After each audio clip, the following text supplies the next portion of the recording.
it will be off with your head. That's insane. That is insane. That is insane on so many levels. But if you ever bring up any one of those conspiracy theories, I swear I will go nuts. How's it going, everyone? This is Camden McDonald. It's time to address a couple elephants in the room. First of all, I'm finally back after a month. That's mostly because my health has been riding a roller coaster this past month, so it's been crazy. Secondly, if you hear these noises in the background, which you are probably currently hearing at the moment, those are my two French bulldogs. They are just currently in the room with me, so if you hear a couple snorting, scratching, or walking, then that's them. Thirdly, you might have noticed that I have a brand new background. That's because we recently built a desk in between the months that I've been gone, so this is what you're going to have to deal with for the rest of my channel, so deal with it. Anyways, now that I'm finally back, it's time to react to some history memes. So let's not waste any more time and get right onto it. Hannibal kills 70,000 men at Cannae in 6 hours and only loses 6,000, only using a general strategy World War II generals will copy. Rome wins Second Punic War. Hannibal, am I a joke to you? Yeah, that is a true fact about Rome. They never surrender. And Hannibal learns that the hard way. Because in the First Punic War, Rome was born to fight. Ever since they became a republic, they were winning battles and battles and conquering the entire Italian peninsula. But after they do so, the First Punic War starts. But they win. Despite taking heavy losses towards the end of the war, they just don't surrender. But Carthage wanted to get back to making money because the war was draining them. But because Rome would refuse to not fight, they were like, okay, yeah, you guys will just keep fighting, you know what? We surrender. But it left a growing anger after the war, especially because of the war reparations that Rome put on Carthage. And then here comes Hannibal Barca, and the Second Punic War starts. But unlike the First Punic War, Hannibal and Carthage are already looking like they're winning the war. Battle. Victory. No loss. And heck, even when Fabius Maximus tries out his Fabian strategy against Hannibal, he still manages to turn Rome against him by clever trickery. And then the Battle of Cannae ensues on August 2nd, 219 BC, or 218 BC. It's one of those 2 years. And yet, Hannibal, despite having 50,000 men, and Rome using a humongous army of 85,000, which is something that was never seen at the time, Hannibal outsmarts the Romans, encircles them, smushes in from all sides, killing, slashing, boom, all the way until there's nothing left. In the end, between 60 to 80,000 Romans were killed within 6 hours. It was just an absolute bloodbath. It was insane. And yet, even after all that bloodshed, Rome did not surrender, and then in comes Fabius. My brain is currently shutting down at the moment. And in comes Scipio the Younger, that's who I meant to say, and Rome wins the Second Punic War. That is literally like a life lesson to everyone. Like, even if you're in hard times and you seem to be losing your battles, just don't surrender and you'll win.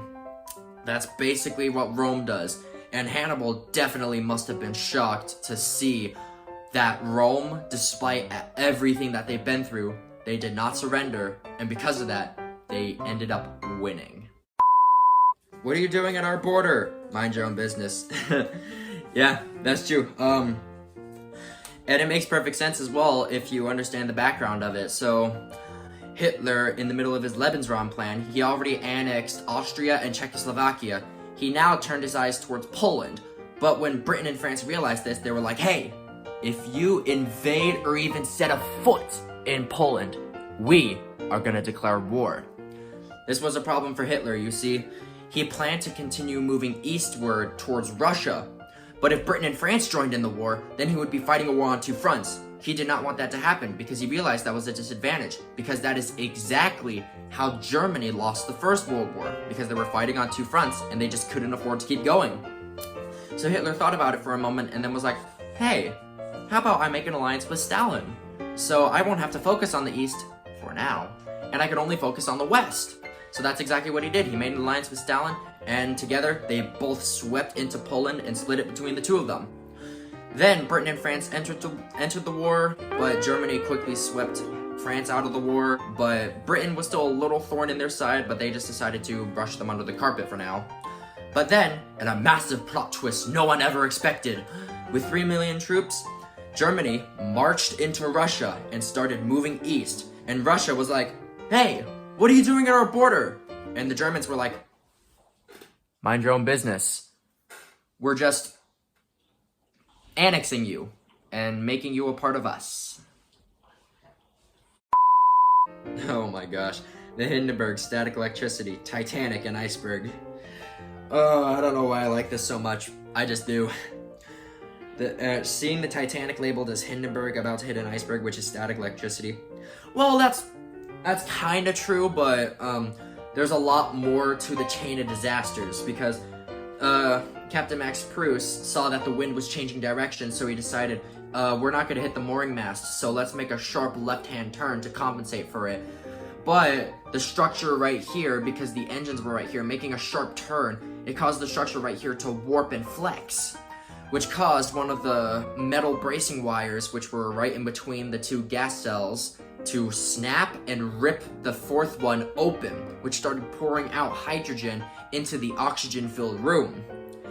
And then it started drizzling a bit, and then their mooring lines dropped and hit the ground. But the ground was wet, so it caused the static electricity from the metal frame of the Hindenburg to travel through the wires and to the ground. But the skin was still highly charged, so it caused a spark to jump from the outer skin to the metal, coincidentally, right in front of the leaking hydrogen, and that caused it to go down. Anyways, the Titanic and an iceberg, yeah, at least that doesn't need too much explaining. There wasn't much more to the chain of disaster, although conspiracy theorists would like you to believe that there was more to this chain of disaster. But if you ever bring up any one of those conspiracy theories, I swear I will go nuts. Yeah, that's it. That's all I have to say. History teachers. Benito Mussolini was the first dictator in Europe, and he executed everyone opposing his reign. Maximilien de Robespierre. Am I a joke to you?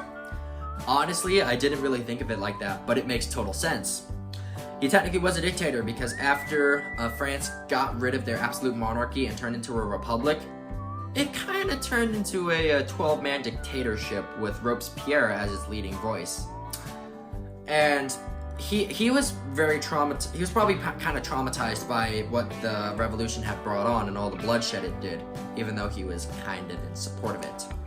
So he decided, okay, now that we are a republic, we want to forget the monarchy ever happened. So if anyone in France ever talks about the monarchy, mentions it, or heck, even talks about the revolution as a whole, it will be off with your head. And that is exactly what happened. Around 200,000 people were put to death because they were either talking about the revolution, or were falsely accused of talking about the revolution, or felt bad about the king and what happened during the revolution. And I probably just said the same thing 3 times, but at least it still makes sense to you. Yeah, he technically was a dictator. I didn't really think of it like that, but he was. But he technically died. He died at the hands of the terror that he created, because in a nutshell, he basically told members of his cabinet, I have a long list of many people that I would like to send to the guillotine, and many of you are on this list, but I'm not gonna tell you who. And so they decided, you know what? Let's just send him to the guillotine. And that is exactly what they did. Japan. We will not surrender. America. Do you want to explode? Oh my gosh, but that's true.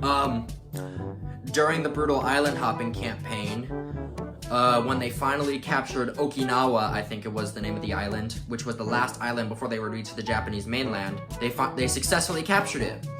But then they had to make a decision: continue pushing into Japanese territory or convince them into surrendering now. They decided to do the second option, but Japan was like, the most dishonorable thing we can do is to die in battle, but the most honorable, I flipped that around, I'm so sorry. The most honorable thing we do is die in battle, but the most dishonorable thing is we surrender. We will not surrender. But America still decided to stick with the second option, and on August 6th and 9th, 2 atomic bombs were dropped on Hiroshima and Nagasaki. And after that, Japan was like, yeah, okay, we surrender. Don't rush into Stalingrad. Before you know it, your supply lines are too thin and winter sets in. Was that last bit supposed to rhyme? Oh my gosh. This actually sounds like a song. Like, don't rush into Stalingrad. Before you know it, your supply lines are too thin and winter sets in. I don't know what I'm doing. Am I rapping? Holy crap. I don't know what that was. Oh dear. What was I talking about? Russian, Stalingrad. Oh yeah. Yeah, it's kind of a common theme to basically not invade Russia. Napoleon did it, and winter set in and basically screwed up their entire plan. It's basically the same thing with what Hitler did with his 3 million troops. And right before they were about to reach Moscow, winter set in. But Hitler was hoping that the Soviets would surrender before winter, but kind of like Rome from earlier, they just kept fighting. I'm pretty sure they knew that if they just kept fighting and waited for winter to set in, then they could use that to their advantage so they can help push them out of Russia. That's kind of what they did. They did push them back, but the Germans were like, okay, yeah, let's dig in and wait for winter to end. Winter did end, and Hitler got cocky and tried to take the Caucasus region of Russia, but leaving the 6th Army to continue their advance into Stalingrad. But Russia won the Battle of Stalingrad, and now with air superiority, they started pushing back westward and finally pushed them out of Russia and all the way back to Berlin. Oh my gosh. When one door closes, another door opens. Boeing. Oh my gosh. It's accurate, it's funny, it's wrong, but it's amazing. Oh my gosh. Well, I'm not fully caught up on most of the situation that's going on with Boeing, but all I do know is that ever since the start of 2024, throughout most of the year, incident. If I'm correct, they've had over 100 incidents this year, and yet the year is almost over, and I'm placing $20. They're gonna have 200 incidents by the end of this year. Okay, that was a joke, sorry. But regardless, Boeing has definitely been doing some stuff lately with all their incidences, whistleblowers revealing some stuff about the company, then them dying under mysterious circumstances, which, yes, if I'm correct, is an actual quote that they were using, and many people are going bonkers over what's happening with Boeing. And it reminds me, because back then there was a slogan when the 747 was one of the most popular airplanes in the world. The slogan went, if it's not Boeing, I ain't going. Now people today are like, if it's Boeing, oh heck no, I ain't going. Oh dear. I mean, I'm not really biased with airplanes, but judging by everything that's been happening recently, maybe Airbus is probably the best solution for this year. Oh my gosh. You were supposed to tour the wreck of the Titanic, not join them. Okay, that is where I draw the line. Right here. Draw the line. This is me. They are right here. Oh my gosh. Supposed to join the wreck, not, that's insane. That is insane. That is insane on so many levels. Oh dear gracious. What have I done? God is gonna strike me down any second now. I know he will. Then God said, let there be lightning, and there was lightning. It struck me down, and he said it was good. I don't know where that came. Well, that came from Genesis, obviously, but I'm trailing off. I'm sorry.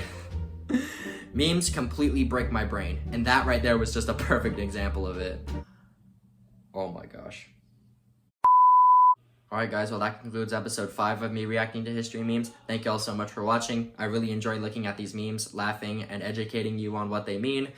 And yeah, hopefully my next video won't take another month to make, but that depends if my health is gonna yet again ride another roller coaster, which I'm hoping doesn't.